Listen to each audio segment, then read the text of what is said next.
Karibu to Kenya's Kitchen. Today we are going to learn how to make karela pickle. These two mamas are going to show me how to make karela pickle. కాకరకాయ ఎలా cut చేసుకోవాలంటే ఇదిగో ఇలా పీసులు cut చేసుకోవాలండి గుండ్రంగా. కాకపోతే ఇది ఉంది కదా, ఇదంతా తురిమేసుకోవాలి. పైన అంతా చెక్కు తీసేసుకొని ఇదిగో ఇలా కట్ చేసుకోవాలి. ఓకే, 500 గ్రాములకి మెజర్మెంట్స్ అయితే చెప్తానండి. కాకరకాయ పచ్చడికి బాండీ పెట్టుకొని అలా ముక్కలు కట్ చేసుకున్నాక బాండీ పెట్టుకొని ఆయిల్ పోసుకోవాలండి. ఆయిల్లో ఫ్రై చేయాలంట కాకరకాయలని. ఇలా కట్ చేసిన కాకరకాయ ముక్కలండి చక్కగా కొంచెం ఆయిల్ వేసుకొని ఫ్రై చేసుకోవాలంట. అంటే కొంచెం ఎక్కువ ఫ్రై అవ్వాలా, కొద్దిగా ఫ్రై అయితే సరిపోద్దా? ఎక్కువ అవ్వాలా? ఇక చూడండి, గోల్డెన్ బ్రౌన్ వచ్చింది ఆల్మోస్ట్. ఇలా ఉన్నప్పుడు తీసేయాలన్నమాట.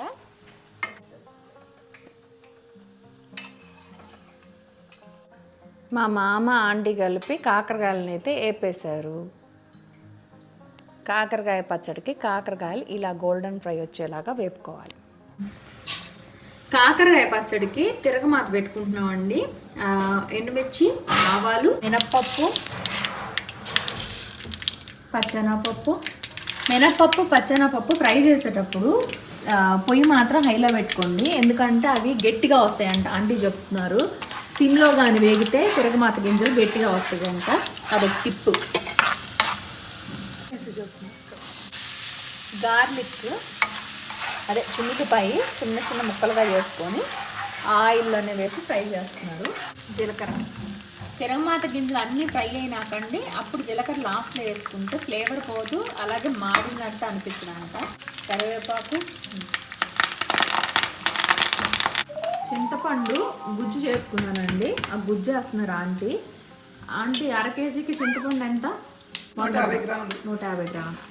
అర కేజీ కాకరకాయలకి 150 గ్రాముల చింతపండు నానబెట్టి గుజ్జు తీసుకొని దాంట్లో వేసుకోవాలి. అది గుజ్జు అయితే వేస్తున్నారు, టామరిన్ గుజ్జు. కొంచెం నూనెలో అలా వేపుకున్నాం అనుకోండి. నేను చెప్పాను కదా, నిలవ పచ్చళ్ళకి అసలు నీళ్లు తగలకూడదు. అందుకని ఇలా 150 గ్రాముల చింతపండు, గిద్ద కారం అంటే చిన్న గ్లాసు ఉప్పు, ఈ గ్లాసు ఉప్పు, 1 గ్లాసు కారం, కొద్దిగా పసుపు, ఒక 1/2 స్పూను అంత మెంతిపిండి.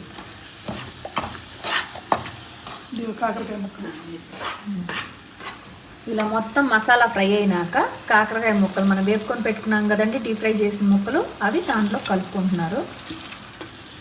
ఇదిగో ఎమ్మి కాకరకాయ ఫ్రై రెడీ అయిపోయింది. చేదైతే అస్సలు ఉండదని చెప్తున్నారు ఆంటీ. ఈ కాకరకాయ ముక్కలు వేసుకున్నాక పొయ్యి అయితే ఆపేసుకోవాలి. ఇక ఆ మసాలాకి, ఆ ముక్కలకి మసాలా పట్టేటట్టు మంచిగా తిప్పుకుంటున్నారు. అయిపోయిందా? టేస్ట్ చూడండి.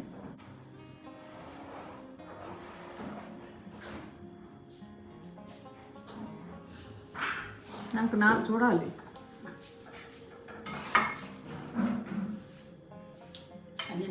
సరిపోయిందా? సూపర్ ఉందా?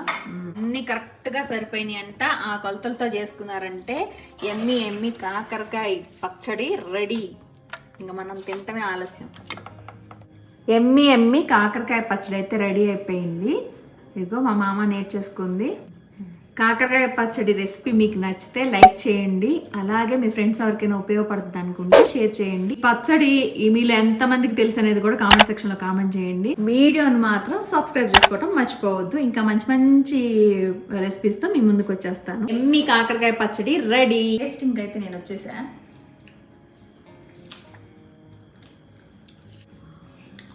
టేస్ట్ సూపర్ ఉంది. కాకపోతే నాకైతే ఇలా ఇష్టము, చేదేం లేదండి, బాగుంది. కాకరకాయ కదా చేదు ఉంటుంది అనుకుంటారేమో, చేదైతే అస్సలు లేదు, బాగుంది. కొంతమందికి కొంచెం తీగా ఉంటే ఇష్టం కాకరకాయ, కాబట్టి కావాలంటే బెల్లం వేసుకోవాలంటే వేసుకోండి. ఆ తిరగమాతలోనే కొంచెం బెల్లం కొట్టేశారనుకోండి మంచిగా కాకరకాయ పట్టిద్ది. పచ్చడి అయితే సూపర్ ఉంది, చాలా బాగుంది. కొంచెం ఊరింది అనుకోండి మొక్కకు బట్టి ఇంకా చాలా బాగుంటుంది.